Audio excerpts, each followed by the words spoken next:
आता मुलाच्याच नावावर आहे त्याला नोकरी. मग पत्र्याचं शेड बघून म्हणले असते.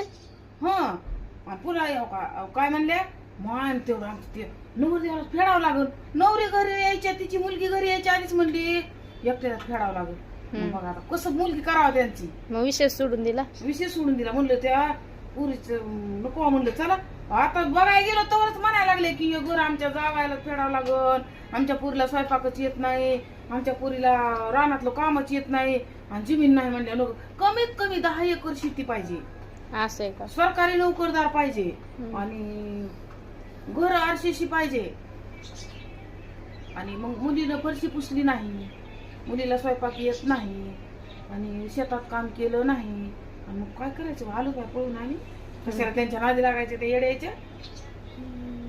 आणि ते लाडकी योजनेचं केलं का नाही काही फॉर्म बिम भरले का नाही. लाडकी योजनाचं कालपासून कागदपत्र गोळा